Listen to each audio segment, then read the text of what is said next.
मैं समझता हूँ कि बहुत बढ़िया बजट है। इन हालात में पिछले साल जो हमारा बजट था उससे 11.6, आप ये समझिए कि 1,83,000 का बजट पेश हुआ है और उसमें सभी को कवर करा गया है।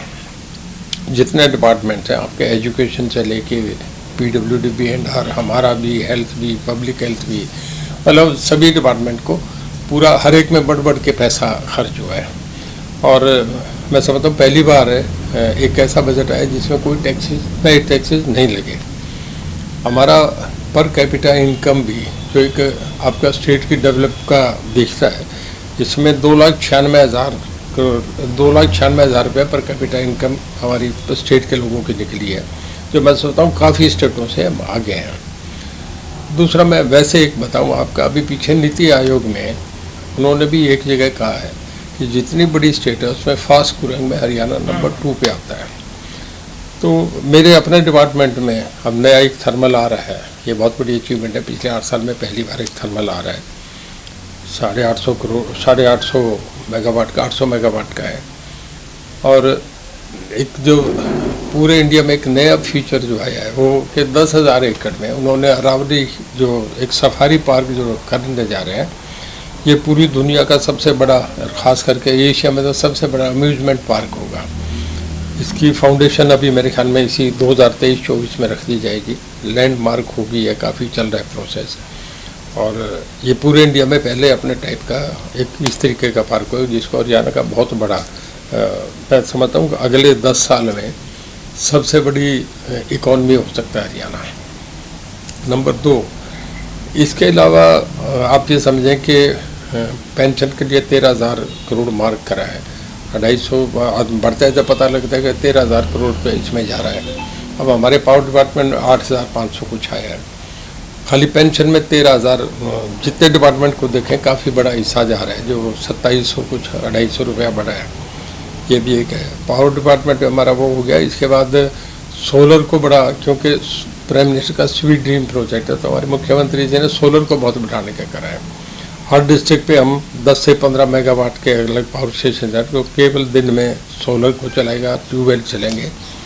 और इसमें हमारे 70,000 हमने टारगेट रखा है ट्यूबवेल कनेक्शन देने का, जो सोलर के हम देंगे। और ये भी हम अग्रणी होंगे पूरे देश में, हरियाणा इस मामले में। और इसके अलावा 19 से लेकर 21 तक जितने ट्यूबवेल्स पहले वाले तो हमने कर दिए, जो पहले 2018 दिसंबर तक है, उसमें इस मार्च में कंप्लीट हो जाएंगे। थोड़े से रह रहे 2,000-3,000 बचे हैं, बाकी सब हमने 57,000 कर दिए। इसमें जो 19 और 21 के बीच की है वो हम इन अगले साल में उसे शुरू करके हम लोगों को ट्यूबवेल कनेक्शन देना सकते हैं। ऊर्जा विभाग को आपका बजट का आवंटन हुआ है, जिस तरह से आपके आगे आगे काम चल रहे हैं, क्या वो सफिशिएंट है अमाउंट? काफ़ी है। बाकी हमें सेंट्रल गवर्नमेंट से बहुत एडिट प्रोजेक्ट मिलते हैं, जो सब स्टेशन डेवलप करते हैं, उसमें हमें उनसे बहुत पैसा मिलता है। मेरा अपना अंदाज़ा है कि 11-12 हज़ार करोड़ रुपये वो आते हैं, जिससे सब स्टेशन 8200 करोड़ बहुत है। फिर हमारा अपना डिपार्टमेंट भी बहुत रेवेन्यू कर रहा है ना। पहले हम घाटे में थे, अब हम बढ़ते जा रहे हैं। हमारा लाइन लॉस आज जैसे CM साहब ने बताया, AT&C हमारा 11.81 हो गया। और हमारी ये कोशिश होगी कि इस साल के अंत तक हमारा और कम हो जाएगा, हम इसे 11 से भी नीचे ले आएंगे। और जब तक आप समझे कि हम ये 5 साल कंप्लीट करेंगे, हम शायद से 1 डिजिट पे ले आए। ये रेयर टू रेयर है, कहीं भी नहीं होगा।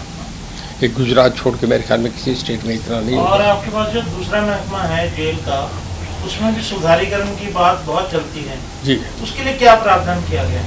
उसमें देखिए, जेल में हमने एक तो नई जेल फतेहाबाद हमारी जो बन रही है वो आ रही है। दूसरा ऑलमोस्ट हमारी रोहतक की जेल पहले इसी में ली हुई है, वो कंप्लीट होने जा रही है, वो इसी साल में हम कंप्लीट कर देंगे।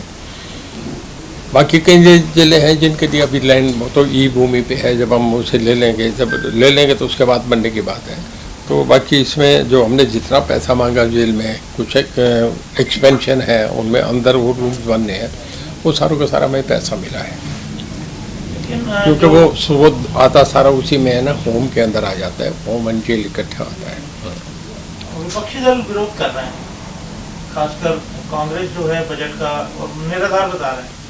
देखिए, हमेशा से आज नहीं, आप देखते आ रहे हैं, चाहे सेंट्रल बजट हो चाहे स्टेट बजट हो, जो रिएक्शन अपोजिशन का था वो कहते हैं कुछ नहीं, पुराने आंकड़े उन्हीं को पेश करे जा रहे हैं, कुछ भी नया नहीं है, कुछ है ही नहीं। ये एक परंपरा बन गई अपोजिशन का, और बात नहीं, पर बजट पे जरूर क्रिटिसाइज करेंगे। वो कभी कहेंगे कि इसमें कुछ है ही नहीं, ये तो वो हाथी के मुंह में जी रहा है, वो इस तरीके की बात, ऊँट के मुंह में जी रहा है, वो बात कहते रहेंगे। सर, निर्दलीय विधायक हैं जो आपके समर्थन में, हम लोगों ने भी बजट को निराधार बताया। देखिए, हर एक आदमी की अपनी अपनी राय है, मेरी अपनी है, निर्दलीय विधायक की अपनी राय है। अपनी राय कहना एक अलग है, पर उसमें जहाँ तक गवर्नमेंट की बात है वो तो सारे हम उनके पूरे तरीके से साथ हैं। अगर किसी ने कुछ कह दिया होगा तो किसी की इंडिविजुअल बात है, मुझे पता नहीं किसने आपसे क्या कहा है, पर हर आदमी को अपनी बात कहने का है। पर जहाँ तक गवर्नमेंट की बात है, पूरे हाउस में बजट में हमने सभी ने, जितने निर्दलीय थे सब ने सपोर्ट कराया, सब ने उसके, जब स्पीकर साहब ने इस पर दिया तो सब ने। सर, जो विपक्ष के नेता हैं भूपेंद्र सिंह हुड्डा, हालांकि आपने जवाब दिया, लेकिन वो ये कह रहे हैं कि विकास की सरकार बात करती है, लेकिन विकास या डेवलपमेंट होगी कैसे? कर्जा इतना ले लिया कि जो पैसा है वो तो कर्जे के इंटरेस्ट में चला जाएगा। तो ऐसे में जो स्थिति है प्रदेश की वित्तीय, वो काफ़ी नाजुक होती जा रही है, ये कह रहे हैं भूपेंद्र सिंह। नहीं, देखिए गुप्ता साहब कहें, मैं उनकी बात का तो नहीं ये कहूँगा, पर जहाँ तक गवर्नमेंट का है, उन्होंने जो पैसा खर्च तो वो भी लेते रहे, हम भी लेते रहे, ये तो सदा से रेगुलर है। ये जब आप आदमी आगे बढ़ेगा तो इवन अंबानी अडानी भी कर्ज लेते हैं, सब बैंकों के पैसे हैं। जब आपने मल्टीप्लिकेशन पे जाना है, जब आगे तो विकास करना है, नई नई चीज़ें जब आप लेने जाएंगे तो फिर आपको नई टेक्निक पे जाएंगे तो आपको पैसा तो खर्च करना पड़ेगा, उसका आउटपुट भी बड़ा जल्दी मिलेगा ना जी।